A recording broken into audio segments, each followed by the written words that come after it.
الحمد للہ نحمده ونصلي على رسوله الكريم اما بعد فاعوذ باللہ من الشیطان الرجیم بسم اللہ الرحمن الرحیم۔ رمضان 2026، آج ہم نے 7واں پارہ پڑھا ہے، سورہ مائدہ ختم کی ہے اور سورہ انعام شروع کی ہے۔ مائدہ عربی میں دسترخوان کو بولتے ہیں۔ تو جو حضرت عیسیٰ کے ماننے والے ہیں انہوں نے حضرت عیسیٰ علیہ السلام سے مطالبہ کیا تھا کہ آپ اللہ سے دعا کریں کہ اللہ ہمارے لیے آسمان سے دسترخوان اتار دے۔ حضرت عیسیٰ علیہ السلام نے فرمایا اتقوا اللہ، اللہ سے ڈرو، کس قسم کے تم بیہودہ مطالبے کر رہے ہو؟ تو وہ کہنے لگے کہ ہم یہ معجزہ اپنی آنکھوں سے دیکھیں گے تاکہ ہمیں آپ کی صداقت پر اور زیادہ یقین آ جائے کہ آپ واقعی اللہ کے سچے پیغمبر ہیں، اور یہ نشانی ہم اپنے آنکھوں سے دیکھ لیں گے، اور اللہ کی نعمت ہوگی ہم اس میں سے کھائیں گے بھی۔ تو حضرت عیسیٰ علیہ السلام نے پھر اللہ سے دعا مانگی، ربنا انزل علینا مائدۃ من السماء، اے اللہ میری قوم کو مطمئن کرنے کے لیے نا ایک دفعہ آسمان سے دسترخوان اتار دے، تکون لنا عیدا لاولینا وآخرینا، یہ ہمارے لیے خوشی کا دن بن جائے گا کہ اللہ نے اپنی ایک نعمت دکھائی اور تیری طرف سے ایک بہت بڑی نشانی ہو جائے گی۔ تو اللہ نے فرمایا حضرت عیسیٰ سے انی منزلها علیکم، ٹھیک ہے میں آسمان سے دسترخوان نازل کر رہا ہوں، لیکن فمن یکفر بعد منکم، کسی نے بھی ناشکری کی نا، فانی اعذبہ عذابا، ایسا عذاب دوں گا لا اعذبہ احدا من العالمین، کہ اس سے پہلے اس کائنات میں کسی کو ایسا عذاب نہیں دیا ہوگا میں نے۔ یہ اللہ تعالیٰ کی عادت ہے۔ دیکھو ابھی اللہ نے ہمیں رکھا ہوا ہے آزمائش میں، قرآن سے یہ مضمون ثابت ہے کہ جب بھی کوئی قوم معجزوں کا مطالبہ کرتی تو اللہ کہتے میں اگر معجزے میں نے دکھائے نا پھر مہلت نہیں دوں گا میں، ابھی سوچنے کا ٹائم ہے، اللہ کی مخلوق میں غور کرو، اللہ کی قدرت میں غور کر کے اللہ پہ ایمان لے آؤ۔ لیکن اگر اللہ دو اور دو چار کی طرح چیزیں دکھانا شروع کر دے، جیسے صالح علیہ الصلاۃ والسلام کی قوم نے مطالبہ کیا آپ معجزہ دکھائیں، صالح علیہ السلام کے پاس ویسے بھی معجزے تھے، انہوں نے کہا کیا معجزہ؟ انہوں نے کہا اس پہاڑ سے اونٹنی نکال دیں۔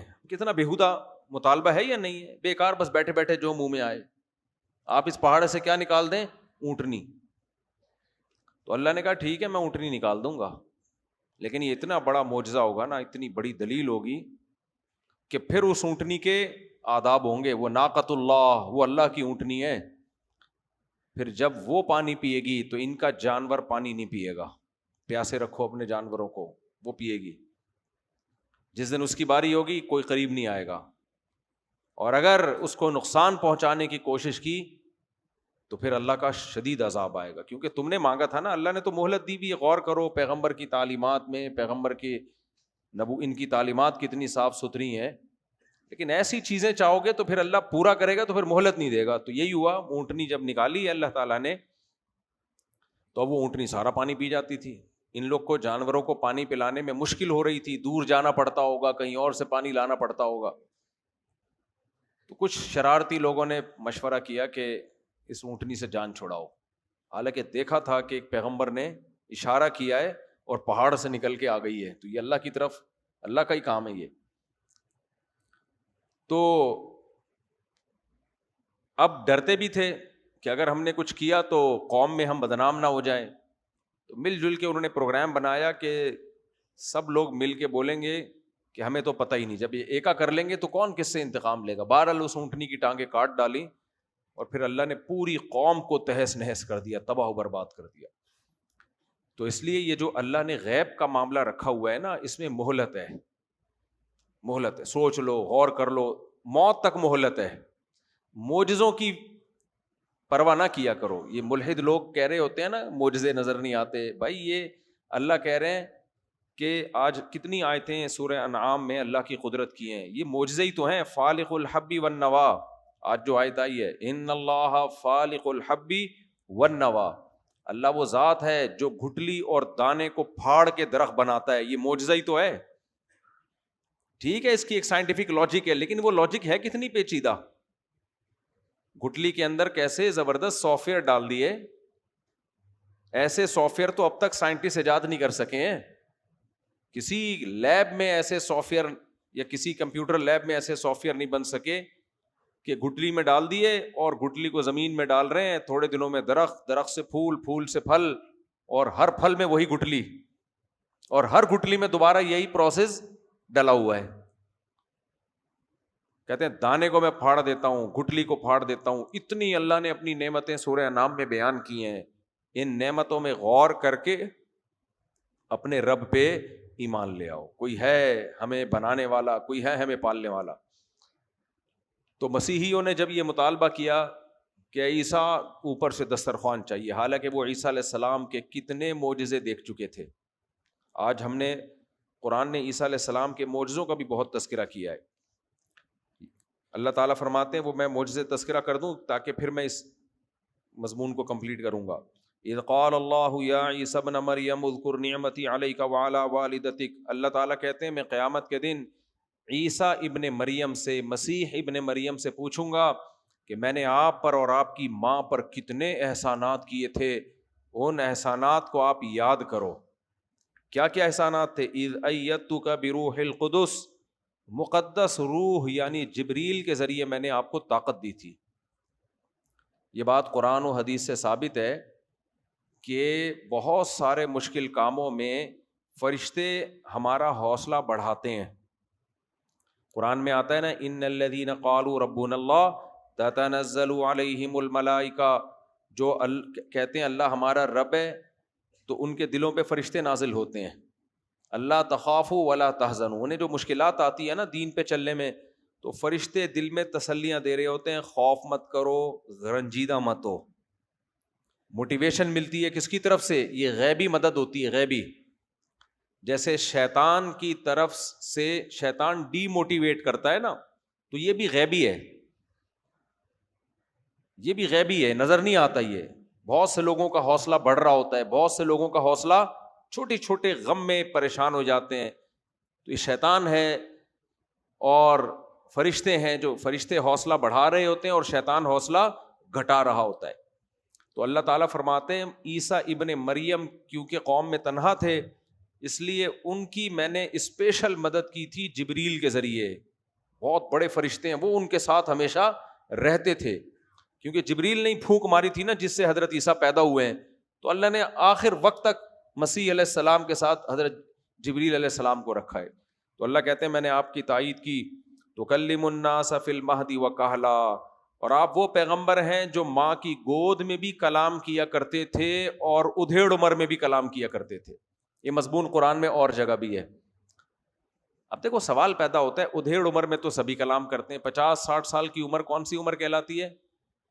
دیکھو 4 انسان کے اسٹیج ہوتے ہیں عمر کے. ایک ہے بچپنا, دوسرا ہے جوانی, پھر جب جوانی ختم ہو رہی ہوتی ہے لیکن میری بڑھاپا آیا نہیں ہوتا, بڑھاپے کے اسٹیشن آنا شروع ہو جاتے ہیں لیکن ابھی آیا نہیں ہے بڑھاپا, تو وہ عمر کہلاتی ہے ادھیڑ عمر. کہتا نا ذرا ادھڑنے لگا ہے یہ تھوڑا سا, شاید اس سے نکالا ہو واللہ عالم. پھر آگے کیا ہے؟ بڑھاپا. یہ 4 اسٹیج ہیں انسان کی زندگی کے. پھر ان اسٹیج کو آپ مزید ٹکڑے کر سکتے ہیں. جوانی کی 2 قسمیں, ایک ابتدائی شباب, ایک بٹوین شباب, میری اپنی انگلش ہے دیسی, یعنی شباب کا درمیانی حصہ, پھر شباب کا اینڈنگ وغیرہ وغیرہ. شباب کہتے ہیں بالکل ینگ آدمی کو. تو اللہ نے عیسیٰ ابن مریم کے بارے میں کیا فرمایا؟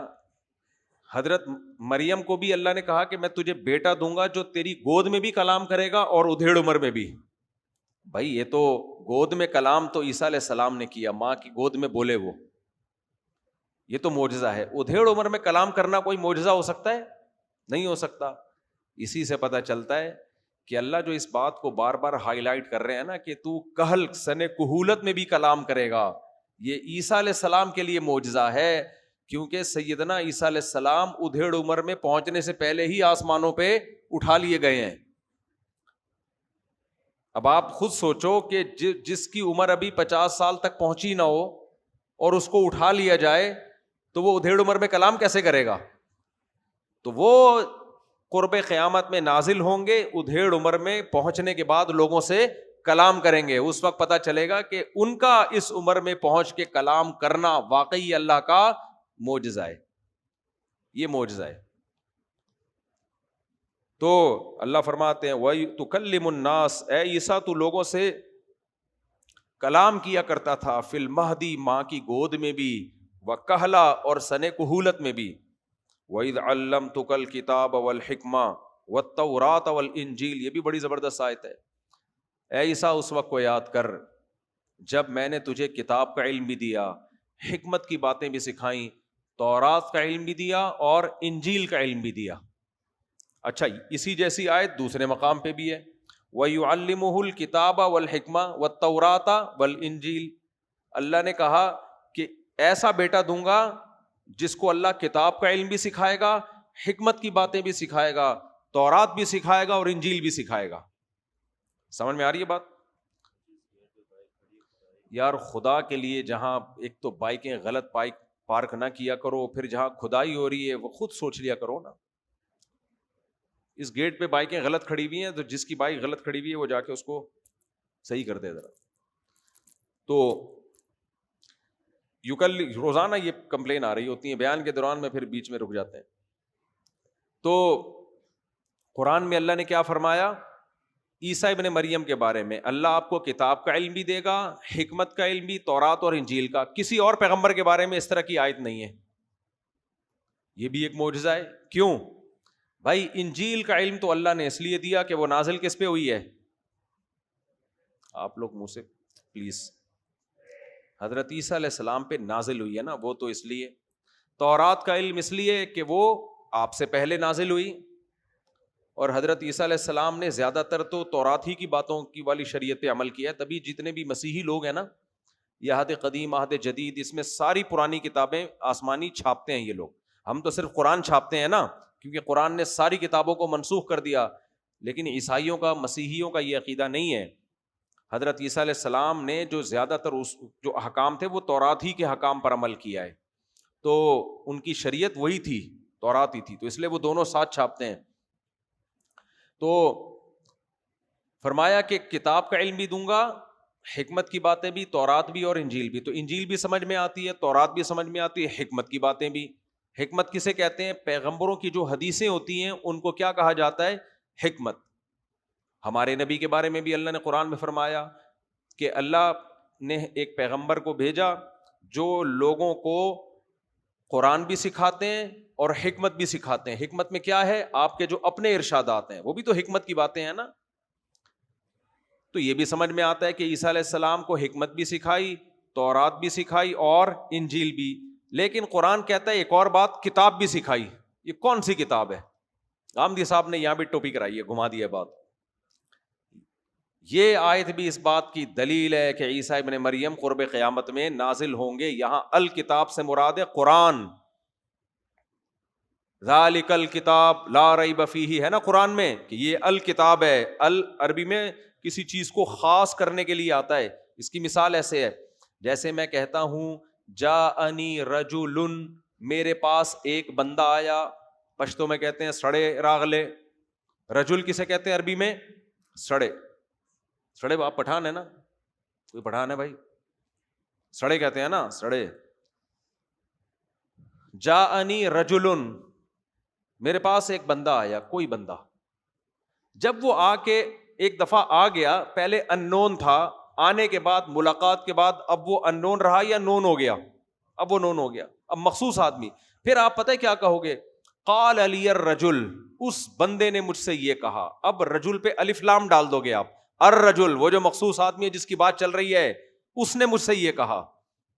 آئی بات سمجھ میں؟ تو یہاں بھی اللہ نے الکتاب، مخصوص کتاب. اللہ کہتے ہیں میں نے عیسیٰ ابن مریم کو الکتاب کا علم دیا، ایک مخصوص کتاب. تو وہ کون سی کتاب ہے؟ قرآن. کیوں قرآن کا علم کیوں دیا؟ موسیٰ علیہ کلیم اللہ کے بارے میں تو اللہ نے نہیں کہا کہ میں نے موسیٰ علیہ السلام کو المخصوص کتاب جو ہے اس کا علم بھی دیا. ابراہیم علیہ السلام کے بارے میں نہیں کہا کہ میں نے ابراہیم علیہ السلام کو الکتاب کا علم دیا. کسی پیغمبر کے بارے میں نہیں. عیسیٰ علیہ السلام کے بارے میں ہے وجہ اس کی یہی ہے کہ جب آپ قرب قیامت میں نازل ہوں گے تو فیصلہ کس پر کریں گے؟ قرآن پر. تو اس کے لیے قرآن کا علم ہونا ضروری ہے. ہمارے اہل حدیث بھائی ایک دفعہ پوچھ رہے تھے کہ مفتی صاحب آپ لوگ مقلد ہو امام حنیفہ کے، عیسیٰ علیہ السلام کس کے مقلد ہوں گے؟ جب وہ آئیں گے کیا وہ حنفی شافعی مالکی حنبلی ہوں گے یا وہ قرآن حدیث پہ فیصلہ کریں گے؟ میں نے کہا میرے بھائی پہلی بات تو امام حنیفہ بھی قرآن حدیثی کو مانتے تھے، تورات اور انجیل پہ فیصلے نہیں کرتے تھے. امام شافعی بھی تورات اور انجیل پہ نہیں، قرآن و حدیث کو. اور میں نے کہا جب عیسیٰ علیہ الصلوۃ والسلام آئیں گے تو قرآن سے پتہ چلتا ہے کہ ان کو قرآن کا علم ہوگا، اور ظاہر ہے جب قرآن کہہ رہا علم ہوگا تو حدیث کا علم کے بغیر قرآن کا علم معتبر نہیں ہے. پراپر علم قرآن کا وہی معتبر ہے جس میں حدیث بھی آتی ہو، تاکہ قرآن کا پتہ تو اس حدیث کا مطلب قرآن کی اس آیت کی حدیث میں تفسیر کیا ہے. تو میں نے کہا عیسیٰ ابن مریم کے بارے میں اللہ نے گواہی دے دی ہے کہ آپ قرآن و حدیث کے علم کے ماہر ہوں گے، لہذا جب عیسیٰ علیہ السلام آئیں گے تو ہم امام ابو حنیفہ کی اتباع چھوڑ کر کس کو فالو کرنا شروع کر دیں گے؟ عیسیٰ علیہ السلام کو. مسئلہ ہمارے ساتھ نہیں، مسئلہ آپ کے ساتھ ہوگا.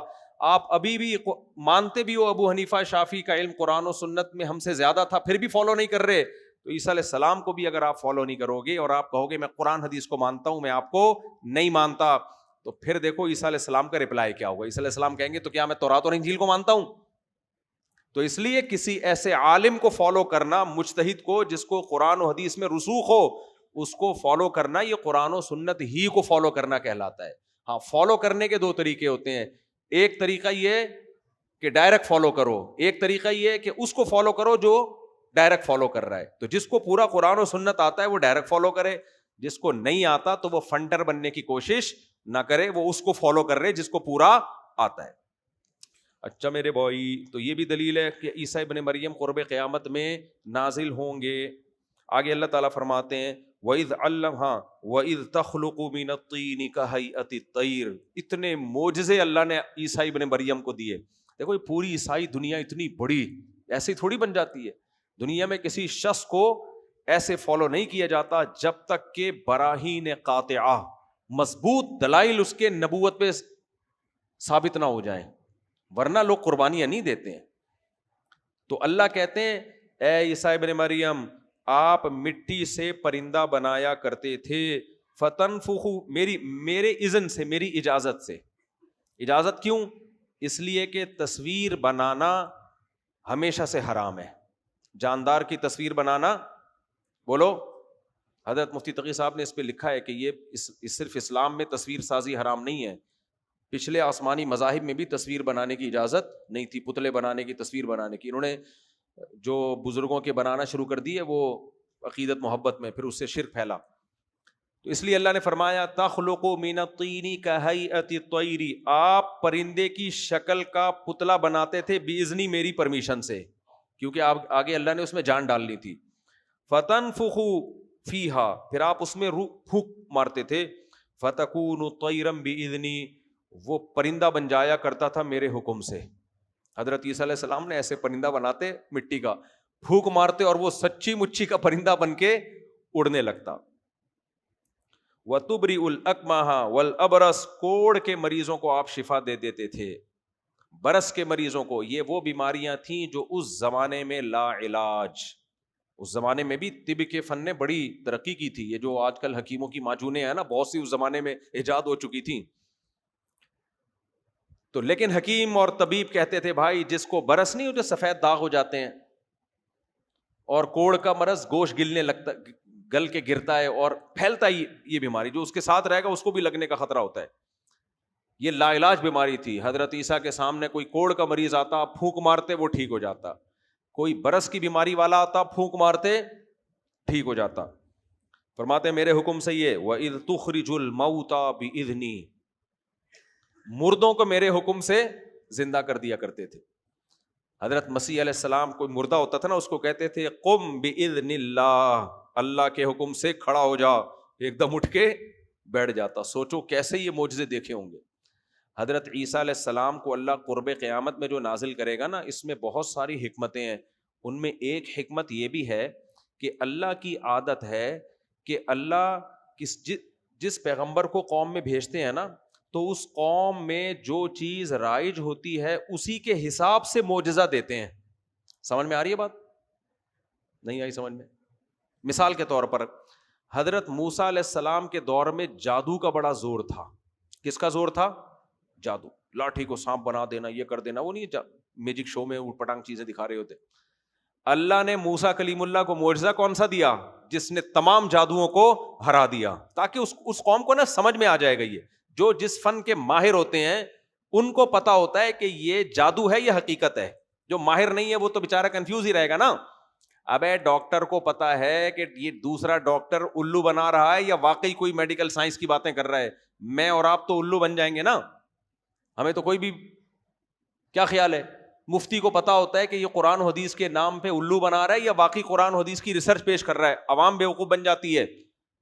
ہر فیلڈ میں ایسا ہی ہے. جو فیلڈ کے ماہرین ہوتے ہیں وہ ٹریس کر لیتے ہیں, یار یہ گڑبڑ ہے. تو اللہ نے موسیٰ کلیم اللہ کو کا مقابلہ جادوگروں سے کروایا تاکہ جادوگر کہیں کہ یہ جادو نہیں ہے. عامی آدمی کہتا, کنفیوژن ہوتی. جادوگروں نے کہا یہ جادو نہیں ہے بھائی, یہ نہیں ہو سکتا, کیونکہ ہم جادو کے ماہر ہیں. نہیں آ رہی سمجھ میں بات؟ تو اللہ کی عادت ہے. ہمارے نبی کو جو معجزہ دیا گیا وہ قرآن. کیوں؟ عرب میں بلاغت کا زور تھا. بلاغت سمجھتے ہو؟ زبان پر ایسا عبور تھا نا. بلاغت کہتے ہیں کون الکلامی مطابقا لمقتضى الحال. ایک ہی بات ہے نا, مضمون آپ جب بیان کرنا چاہتے ہو اسی مضمون کو ایک آدمی ایسے انداز سے بیان کرے گا سامنے والے کے دل میں نہیں اترے گا. اسی مضمون کو دوسرا جو زبان پہ جس کو کنٹرول ہوگا, مہارت ہوگی, وہ ایسے تانے بانے ملائے گا, ایسے مبتدا اور خبر اور سینٹنس بنائے گا کہ وہی بات جب وہ بیان کرے گا فوراً سمجھ میں آ جائے گی. کیا خیال ہے بھائی؟ ٹیچروں کو دیکھ لو اسکول میں, ایک ٹیچر ایک سبق پڑھاتا ہے, آسان سی بات کو بھی مشکل بنا دیتا ہے, اور ایک مشکل بات کو بھی کیا بنا دیتا ہے. نہیں یار سمجھ میں رہنے دو. باہر گاڑی کھڑی ہوئی ہے, اس کو بم سے اڑا دو جا کے. جو صاحب اس کو بم سے اڑائیں گے اس کے لیے میں 27ویں رات میں دعا کروں گا انشاءاللہ. غلط پارک کی ہوئی ہے کسی نے. کون سی گاڑی ہے, نمبر تو بتاؤ. ہے فرحان نام لکھا ہوا ہے گاڑی کے اوپر. فرحان بھائی آپ خود ہی اپنی گاڑی کو بم سے اڑا دو. اچھا خیر. تو ایک مولوی صاحب تقریر کر رہے تھے نا, 4 آدمی جنت میں جائیں گے, نہیں 3 آدمی جہنم میں جائیں گے, ایک سود کھاتا ہے, ایک بے نمازی, اور تیسرا ایک بیچ میں کہتا ہے مولوی صاحب ایک مسئلہ پوچھنا ہے. کہہ رہا ہے بیٹھ تو جا, ابھی بات تو مکمل کرنے دے. پھر کہتا ہے 3 آدمی جہنم میں جائیں گے, ایک جو سود کھاتا ہے, دوسرا جو نماز نہیں پڑھتا. پھر تیسرا بولنے لگتے ہو, کہتے ہیں مولوی صاحب ایک مسئلہ پوچھنا ہے. امام صاحب نے کہا کم بخت بات تو مکمل کرنے دے, بیٹھ جا. پھر امام صاحب کہتے ہیں 3 آدمی جہنم میں جائیں گے, ایک سود جو کھاتا ہے, ایک نماز نہیں پڑھتا. پھر اس نے کہا امام صاحب, اس نے کہا تیسرا یہ جہنم میں جائے گا. تیسرا, اس لیے امام سے نہ بنا کے رکھا کرو, کسی بھی وقت کسی کو جہنم میں پھینک سکتا ہے. تو خیر کیا بات چل رہی تھی, دیکھو اتنا اچھا مضمون چل رہا تھا. ہاں تو میں بتا رہا تھا کہ ہم بلاغت کسے کہتے ہیں؟ بات ایسی کرنا جو پنجابی میں کہتے ہیں گل ویلے دی تے پھل موسم دا. بات پتے کی ہے, بے موقع بات کو بلاغت نہیں کہتے. اور اس کے لیے الفاظ کا چناؤ اور ان کو اس ترتیب سے پرویا گیا ہو کہ فوراً دل میں اتر جائے, اس کو کیا کہتے ہیں عربی میں؟ بلاغت. ہر زبان میں ہوتی ہے, ہر زبان میں فصیح و بلیغ لوگ ہوتے ہیں. ایک خطیب آسان بات بیان کرتا ہے, سمجھ میں ہی نہیں آتی, اس طرح سے بیان کرتا ہے, اور ایک خطیب مشکل سے مشکل بات ایسے بیان کرتا ہے 2 منٹ میں سمجھ میں آ جاتی ہے. تو یہ عرب میں بلاغت بہت تھی, حتیٰ کہ اتنے بلیغ تھے کہ انہوں نے عربی کے علاوہ جو زبانیں دنیا میں بولی جاتی تھی سب کو عجمی کہتے تھے, گونگے کہتے تھے, ان کو بولنا نہیں آتا ہے. ان کو کیا پتا بولنا کسے کہتے ہیں. شاعر تھے اس زمانے میں بڑے بڑی اس کی شاعری بڑی ٹائٹ ملتی ہے پہلے زمانے کی. تو قرآن نبی پر نازل ہوا, اور نبی امی, وہ تو شاعر تھے نا, لکھتے پڑھتے. اللہ نے کہا دیکھو ایسے پیغمبر پر وہ کلام نازل کر رہا ہوں, ما تخطہ بیمینک, دن کے دائیں ہاتھ نے ایک الف اور با بھی کبھی نہیں لکھا. کوئی رائٹر نہیں ہے یہ, نہ لکھنا جانتے ہیں نہ پڑھنا جانتے ہیں, لیکن ایسا کلام لے کر آئیں گے بلاغت کے ایسے معیار پر ہوگا کہ تمہیں چیلنج کرے گا کہ تم اس جیسی 10 آیتیں بنا کے لے آؤ. قرآن تو پورا دور کی بات. تو عرب عاجز آ گئے, انہوں نے کہا نہیں ہو سکتا. وہ ایک دم سنتے تھے نا تو عجیب ان پہ کیفیت طاری ہوتی تھی, کیسا کلام ہے. نبی صلی اللہ علیہ وسلم جب شروع میں قرآن کی تلاوت کرتے نا مکہ میں, تو یہ ابو جہل لوگ یہ بھی کمبخت آ کے سنا کرتے تھے چھپ چھپ کے, ان کو اتنا اس کلام میں مزہ آتا تھا. عبداللہ بن ابی منافق کے سامنے جب نبی نے کلام پڑھا نا تو اس نے کہا معاذ اللہ اے محمد صلی اللہ علیہ وسلم تمہارا کلام بڑا شاندار ہے لیکن تم خاموش ہو جاؤ. یہ تعریف کی اس نے. تو ایک صحابی نے کہا میں اس کی گردن اڑاؤں, کس طرح کی باتیں کر رہا ہے. تو عرب ہل جاتے تھے اس کلام سے. تو کیوں یہ معجزہ دیا گیا؟ کہ اس لیے کہ وہ لوگ بلاغت کا مطلب جانتے تھے, ان کو پتا تھا بلاغت کسے کہتے ہیں. جو قوم جانتے ہی چائنا والوں کو بولنا چانگ چنگ پونگ چنگ چی چاں, اس کو کیا پتا بھائی. وہ ہے نا چائنا والے کے پاؤں رکھ لیا تھا آکسیجن پائپ. ابے بھائی ایک آدمی جلدی فوٹ بٹن دبا دوں, آپ لوگ بہت لطیفہ پرانا ہو گیا, ریٹائر ہو گیا, لیکن دوبارہ جلدی سن لے. ایک آدمی کسی چائنا والے کی عیادت کے لیے گیا, چائنا والا دوست تھا اس کا, بیمار پڑا تھا, عیادت کے لیے گیا, قریب کھڑا ہو گیا تو چائنا والے نے بولا چاں چیں پاں چوں چاں چنگ کر کے مر گیا. اس کو بڑا افسوس ہوا کہ یار میرا چائنیز دوست عین آخر وقت میں پتہ نہیں کیا کہہ کے گیا ہے. اس نے وہ الفاظ رٹا لگا کے یاد کیے, چائنا جا کے ترجمہ کروایا تو اس کا مطلب آکسیجن کے پائپ سے پاؤں ہٹا,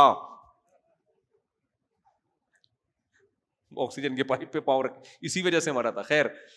خیر ہر زبان اپنی ہوتی ہے, میں کسی زبان کا مذاق نہیں اڑا رہا, لیکن ہر زبان کی اپنی خاصیت ہوتی ہے. لیکن جو عرب میں بلاغت تھی نا وہ کسی زبان میں نہیں تھی. وہ دوسروں کو اجمی کہتے تھے, گونگے, بولنے نہیں آتا. اجما جانوروں کو کہا جاتا ہے, یعنی یہ نہیں, اپنی قوت بیان نہیں ہے. تو اللہ نے نبی کو معجزہ کون سا دیا؟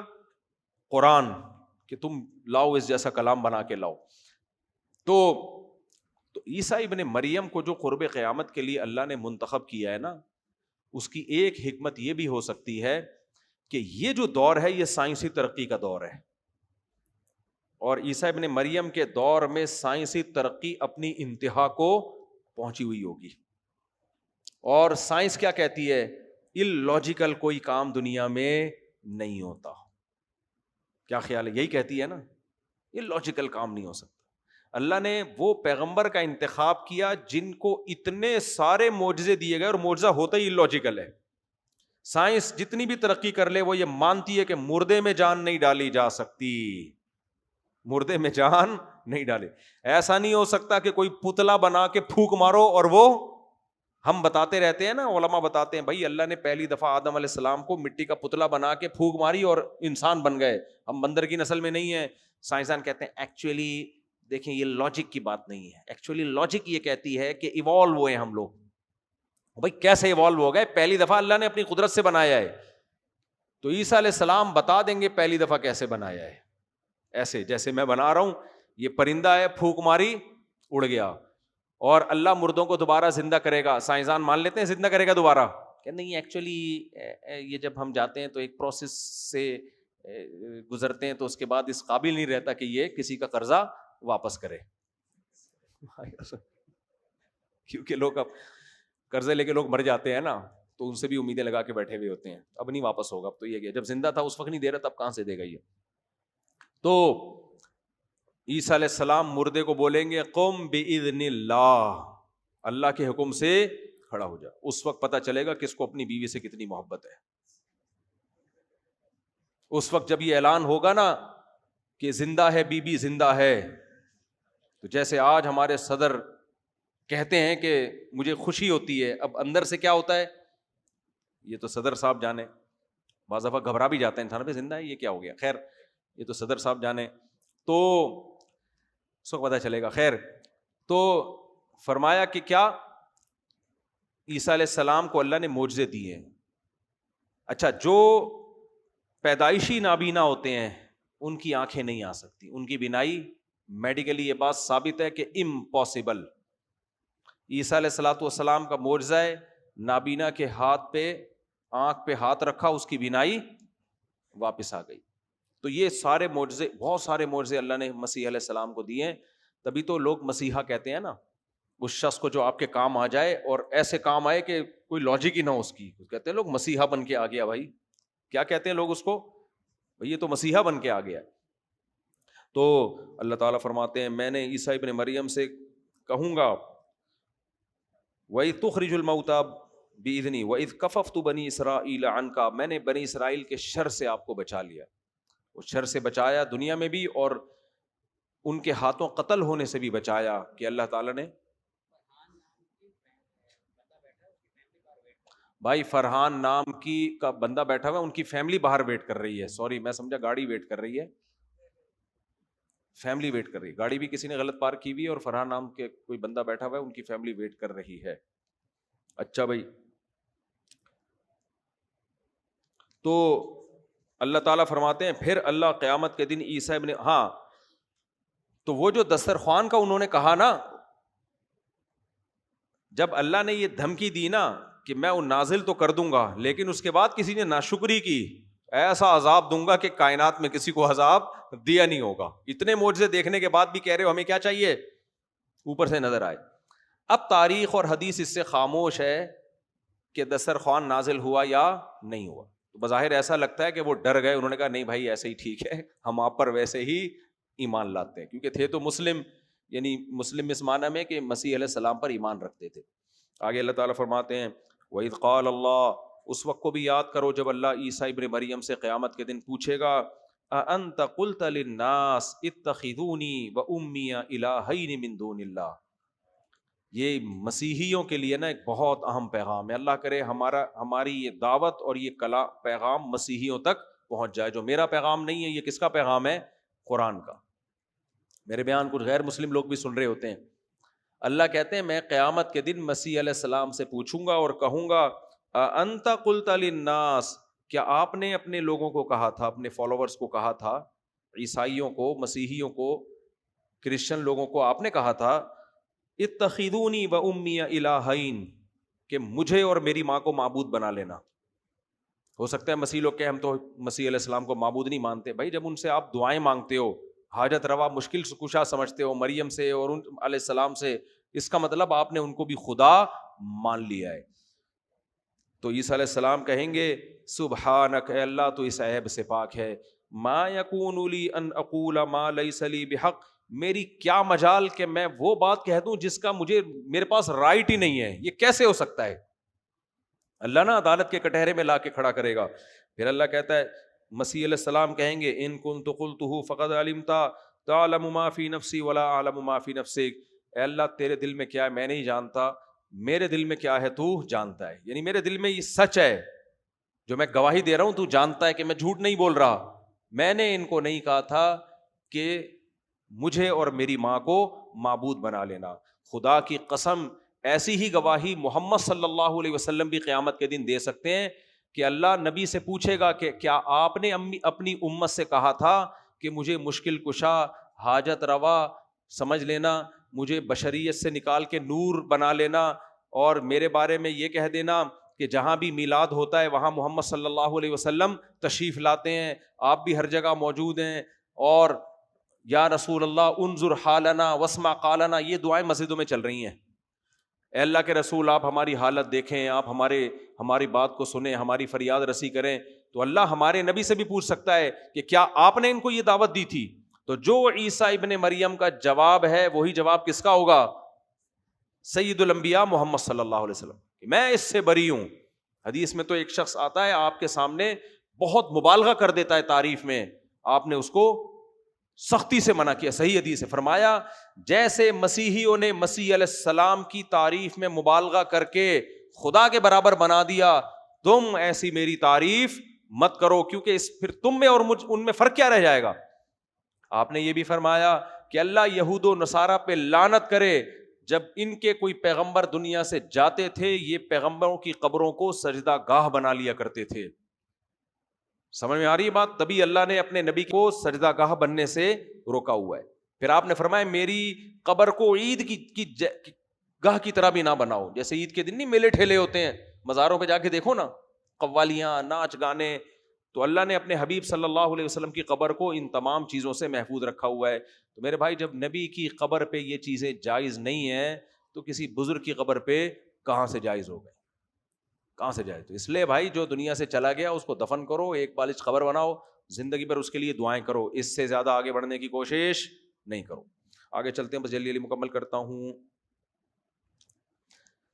تو اللہ تعالیٰ فرماتے ہیں اے اللہ, عیسیٰ علیہ السلام کہیں گے اے اللہ جب تک میں ان میں تھا تو میں ان کے حالات جانتا تھا, جب تو نے مجھے اٹھا لیا اس کے بعد کیا ہوا مجھے معلوم نہیں ہے. تو علم غیب کی بھی نفی ہو گئی. کیا خیال ہے؟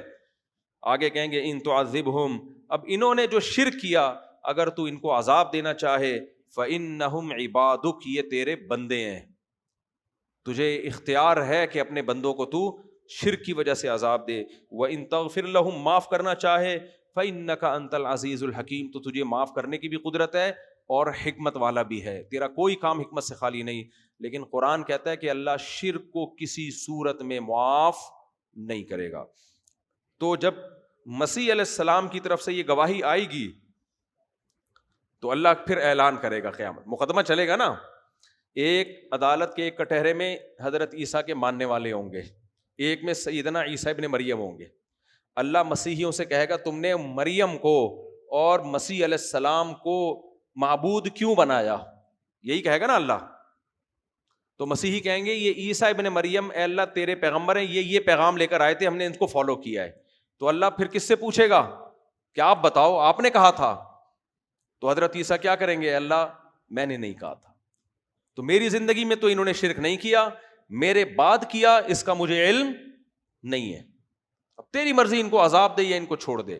تو اللہ تعالیٰ فرمائیں گے ھذا یوم ینفع الصادقین صدقہم، کیا زبردست اعلان ہوگا، آج وہ دن ہے جس دن سچوں کو ان کا سچ فائدہ پہنچائے گا. یہ ذمہ داری مسیح علیہ السلام کے کندھوں پہ نہیں آئے گی کہ ان کی قوم کیا کرتی رہی ہے، کیونکہ ان کے سچ ان کو فائدہ پہنچائے گا. لہم جنات تجری من تحتها الانہار، اس دن جو بھی سچ بولے گا اور سچ بول کے چھوٹے گا ان کے لیے باغات ہیں جن کے نیچے نہریں بہتی ہیں. اللہ ان سے راضی ہوا اور وہ اللہ سے راضی. ذالک الفوز العظیم، یہ اللہ کی طرف سے بہت بڑی کامیابی ہے. انہی صورت میں یہ آیتیں بھی آئیں.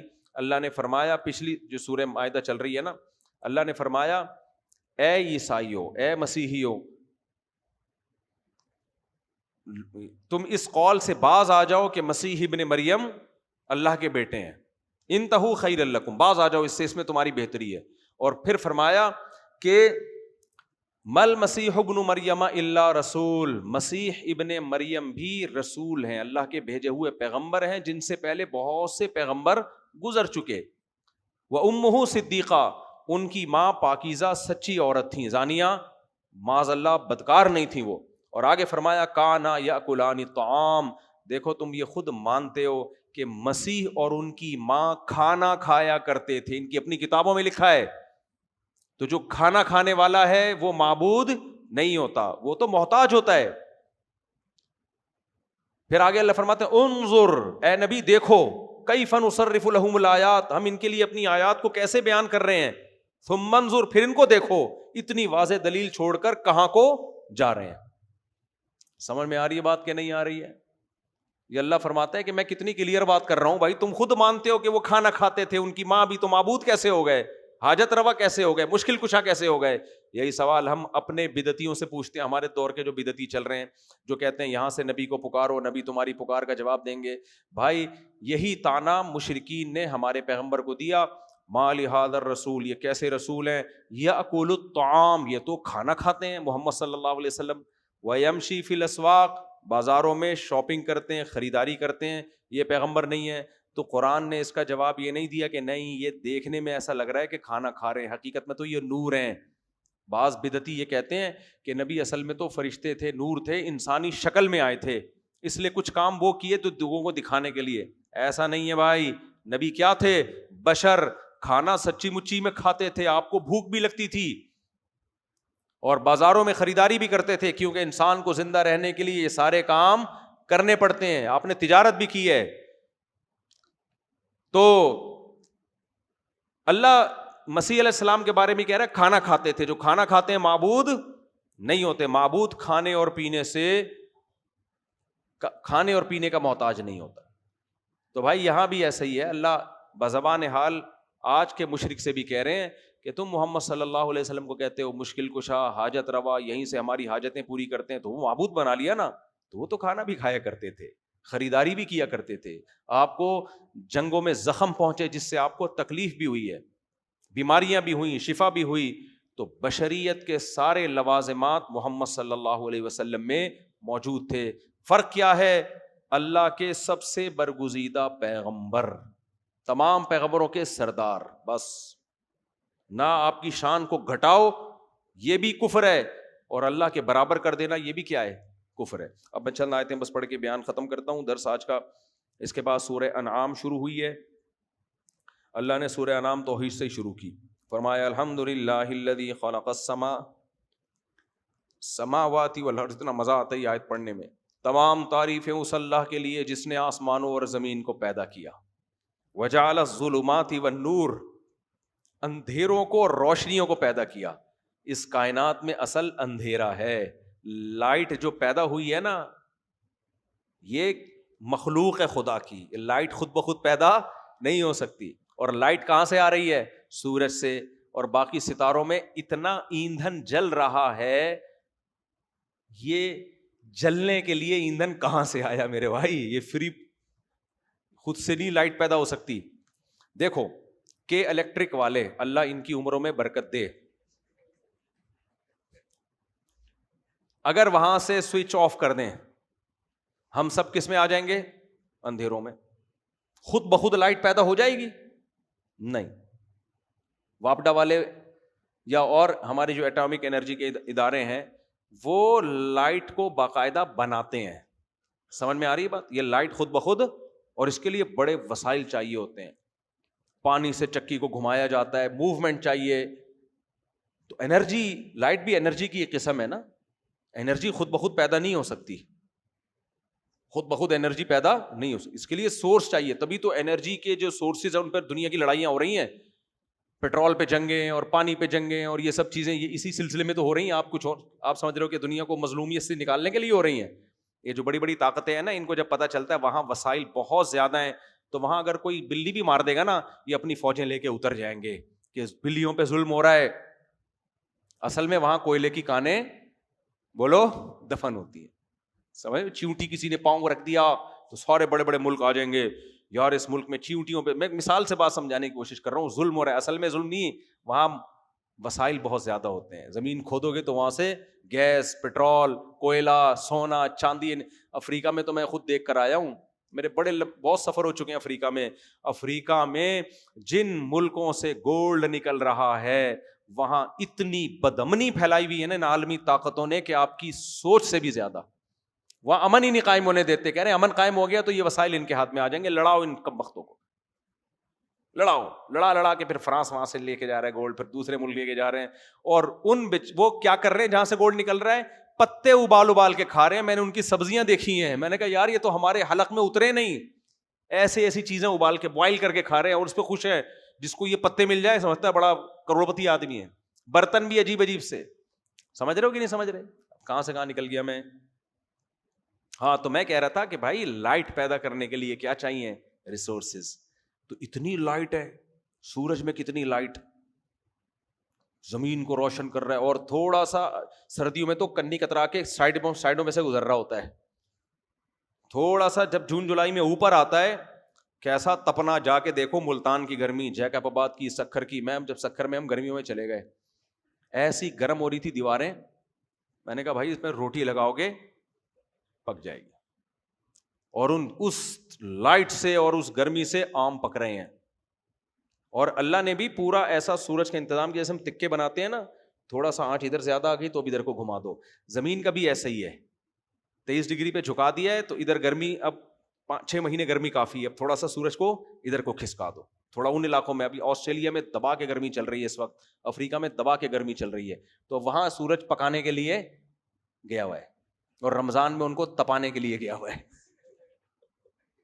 ہم لوگ انجوائے کر رہے ہیں رمضان میں، لیکن 18 سال کے بعد رمضان میں ادھر آ کے ہمیں تپائے گا اور وہ انجوائے کریں گے۔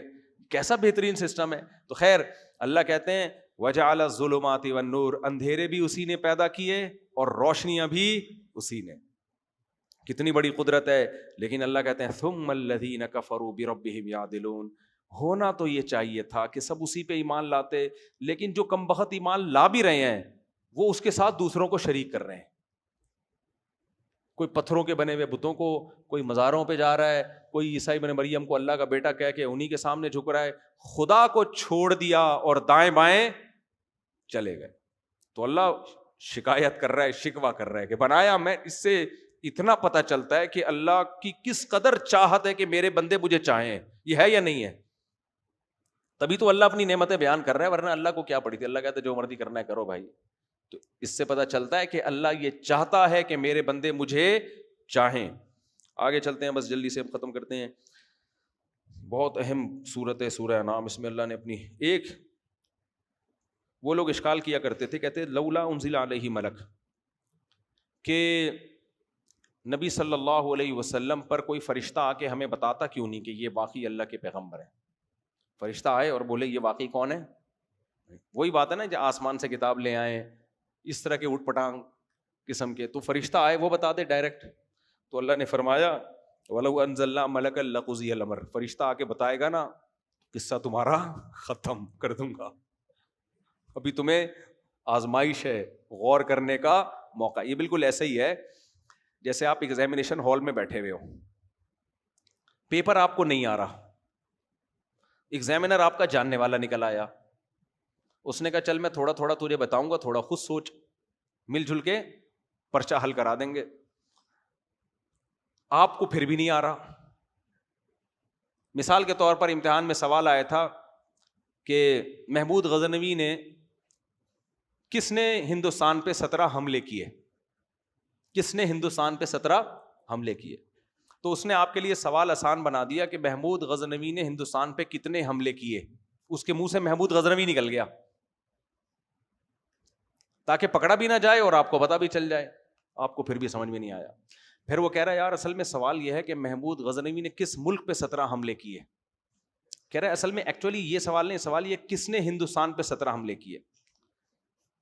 کہہ رہے پھر اصل میں اصل سوال یہ ہے کہ محمود غزنوی نے ہندوستان پہ 17 کیا کیے. آپ کو پھر بھی نہیں آ رہا, پھر بھی جواب نہیں آ رہا. تو وہ پرچہ اٹھا کے پھاڑے گا, 2 چماٹ لگا کے بولے گا چل نکل یہاں سے, تو اس قابل ہی نہیں ہے, تو نے فیل ہی ہونا ہے. میں جب ڈرائیونگ لائسنس کا امتحان دینے کے لیے گیا نا, ایک بندہ آیا ہوا تھا لائسنس لینے کے لیے. اس کو وہ ٹریفک پولیس والے گاڑی چلوا رہے ہیں, اس کی بڑی سفارش تھی, بڑی سفارش آئی ہوئی تھی اس کی کہ اس کو دے دو. پھر بھی نہیں دیا ٹریفک پولیس والے نے. میں نے کہا اس کی اتنی بڑی سفارش پھر بھی نہیں. کہہ رہے کمبخت کو ریورس گیئر کا ہی نہیں پتا, وہاں بیٹھا ہوا. میں نے کہا ریورس گیئر لگا, پہلا گیئر لگا دو نا, اس کو یہی نہیں پتا پہلا گیئر کون سا ہے, دوسرا گیئر کون سا ہے, ریورس گیئر کون سا ہے. کہہ رہے یہی نہیں پتا اس کو. تو سفارش سے بھی کام ہونے کے لیے کچھ تو پتا ہو نا. تو ایسے موقع پہ پولیس والا بھی چماڑ لگائے گا, بھلے تو میرا اپنا ہی بیٹا کیوں نہ ہو بھائی, نکل یہاں سے, کچھ تو ہو. تو اللہ بھی کہتے ہیں کہ ایسی نشانی دکھا دوں کہ سوچنے کا آپشن ہی ختم, پھر آزمائش نہیں ہے. پھر اگر نہ کیا تو بس مار کے جہنم میں پھینکوں گا میں. تو اس لیے ابھی سوچو, غور و فکر کر کے ایمان لاؤ, سوچنے کے لیے مہلت دے رہا ہوں.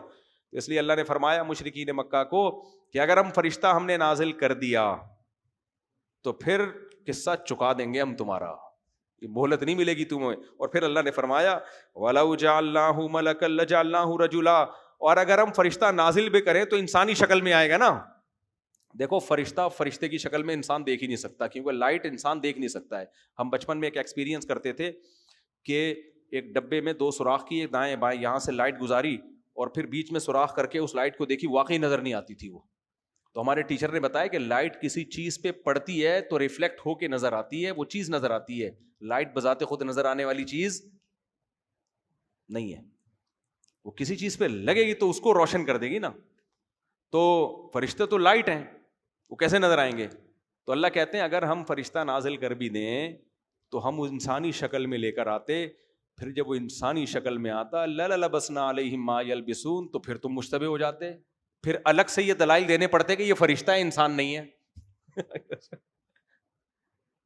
پھر اس کو یہ ثابت کرنے کے لیے کہ فرشتہ ہے, انسان نہیں ہے, ایک اور فرشتہ آتا. تو یہ کنفیوژن کم نہیں ہوتی, بڑھتی چلی جاتی ہے. سمجھ رہے کہ نہیں سمجھ رہے؟ تو اس لیے محمد صلی اللہ علیہ وسلم میں سارے پیغمبر, پہلے کچھ پیغمبروں کو تو تم بھی مانتے ہو, ابراہیم علیہ السلام کو تو تم بھی مانتے ہو, وہ بھی تو بشر تھے نا. تو ان پر بھی ایسا ہی ایمان لے آؤ.